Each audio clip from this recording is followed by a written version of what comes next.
Let's turn now to the study at Romans 14. We are in this paragraph where we're going to be discussing the identity of the weak in faith, those in Romans chapter 14 that are mentioned right at the very beginning.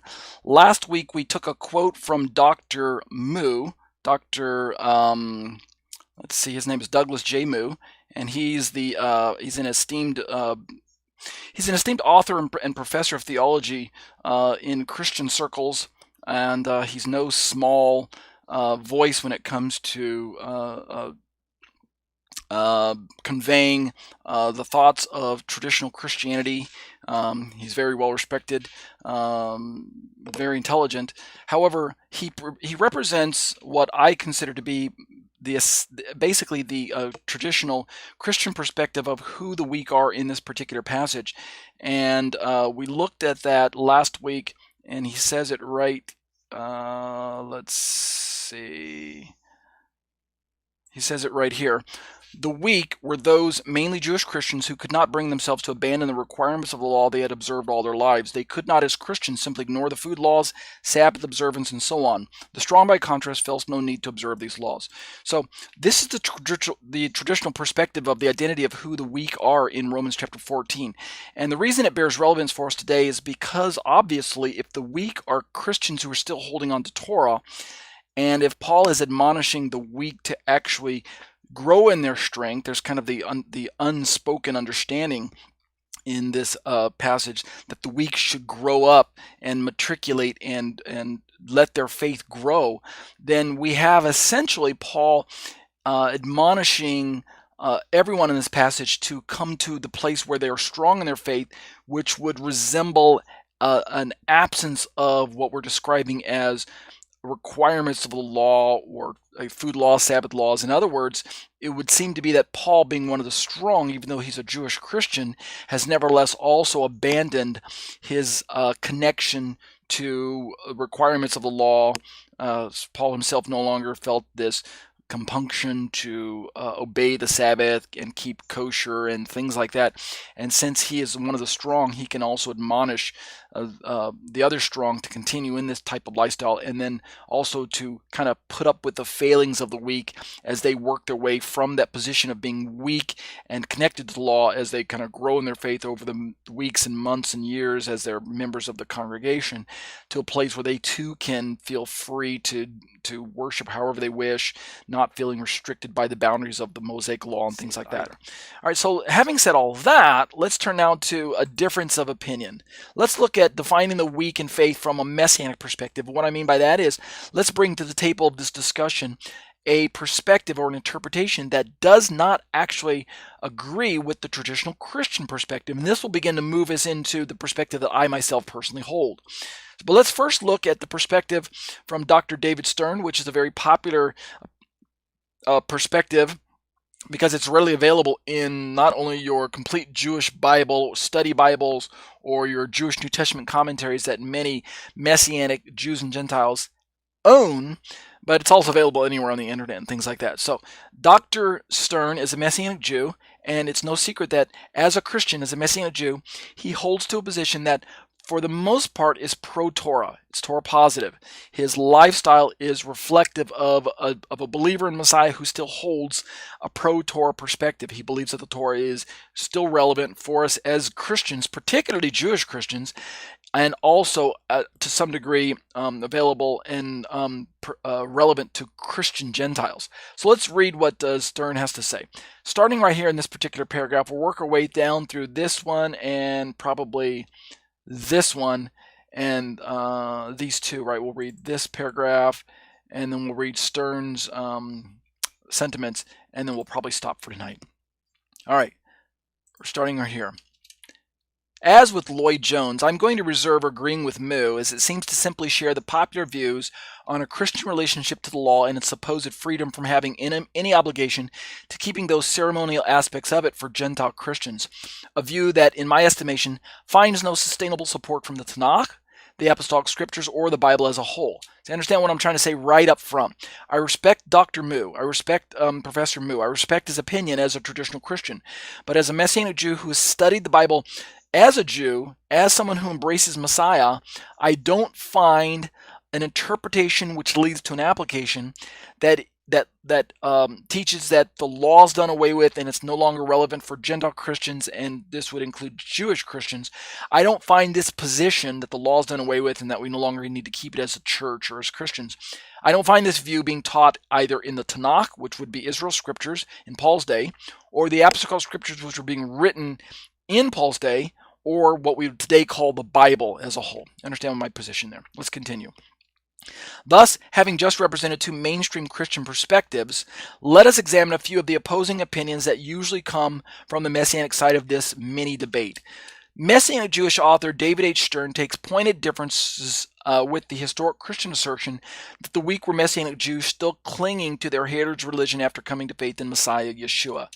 Writing in his Jewish New Testament commentary, he articulates a very valuable context of Romans 14 along with his own understanding of the identity of the weak and the strong thusly. So let's read Dr. Stern's notes, as is available for anyone who owns the complete Jewish Bible or commentary, the complete Jewish Bible and the Jewish New Testament commentary, all right? So let's read down to Dr. Stern's notes, okay? In 14:1 through 15:6, here are some notes that he references. Among believers, there are two groups, those with strong trust and those with weak trust. Stern says, the latter are depicted in this passage as feeling they must abstain from meat or wine and or observe certain days as holy, while the former feel no such compunctions. Stern continues, on the basis of this passage, Messianic Jews are sometimes asked by Gentile Christians to stop observing Jewish holidays or keeping kosher. Right? Let me just pause.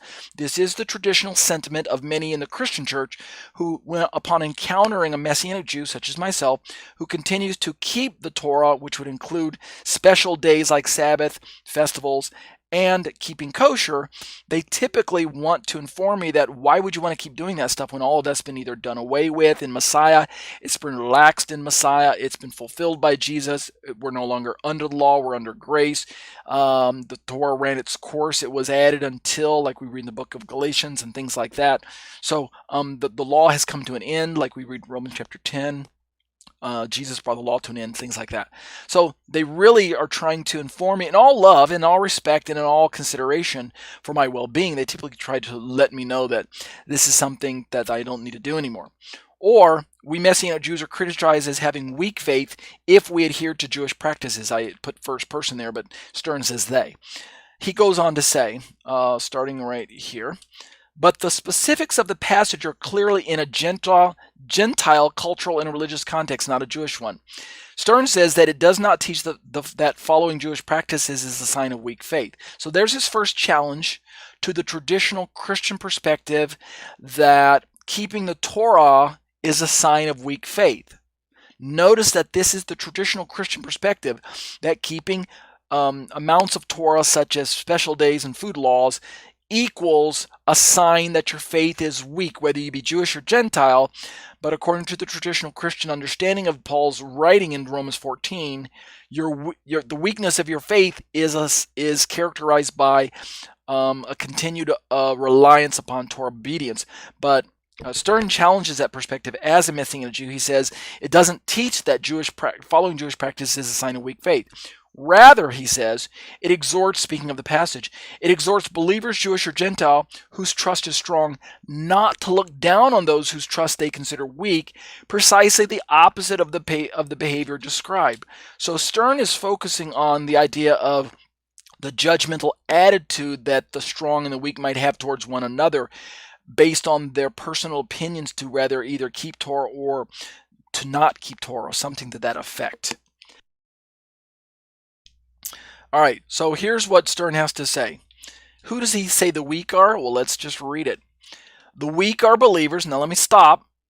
He says that the weak are believers. I disagree with him, and we'll find out my perspective a little later on. But for now, let me just tell you that I disagree with him.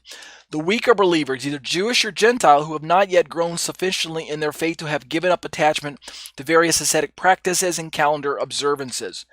He says the weak are these believers who are still attached to ascetic practices and calendar observances, not necessarily Torah observance. But let's keep reading.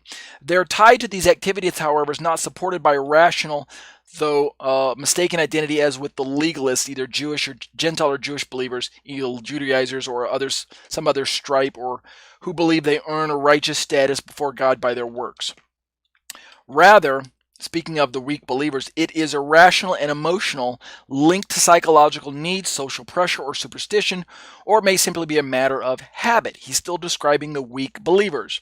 When their activities in these areas are questioned in, quote, arguments over opinions, end quote, as we read in verse 1, they are not, quote, fully convinced in their own minds, verse 5, nor, quote, free of self-doubt, end quote, verse 22, but rather they easily, quote, upset, end quote, or even destroyed, quote unquote, verse 15, and thus are able to, quote, fall away, end quote, or stumble, quote unquote, as in verse 20 through 21. What he's trying to say is that this is why sha'ul calls them weak, right? Paul calls these people weak because of all of the descriptions that are given in this particular part of Paul's letter. And Stern goes on to say, in any case, it is clear from the passage itself that the weak cannot be equated with observant Messianic Jews. For, Stern notes, nothing in Judaism requires a Jew to be a vegetarian, as in verse 2.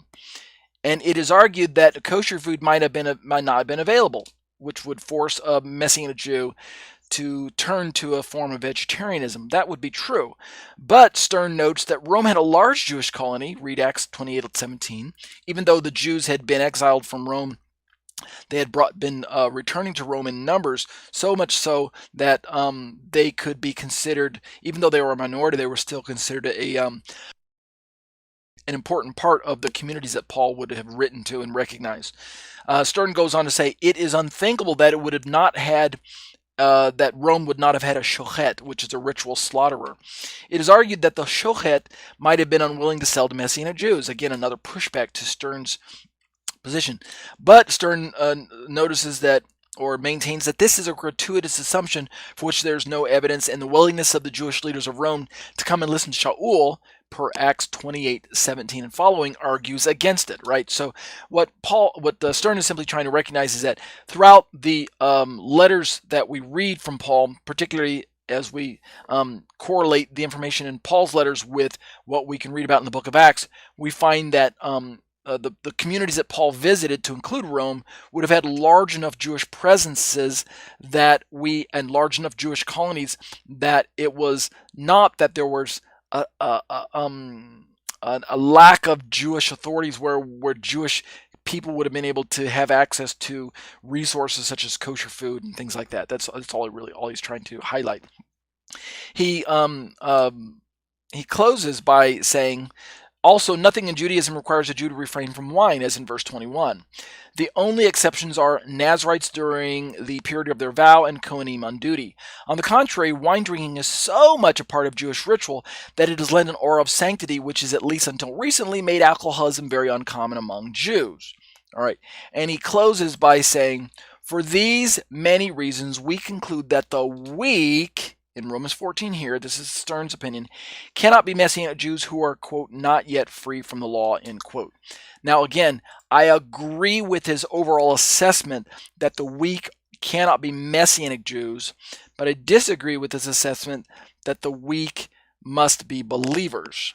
So, we'll flesh out who I think the weak are in this passage a little later on, but for now, Stern's commentary was lifted, or the quote that I lifted here was from footnote number 10, shows David Stern, Jewish New Testament Commentary, Jewish New Testament Publications, JNTC, 1992, page 432 and 33. Okay, and with that, I think we'll make a break for segment 1 for our study tonight.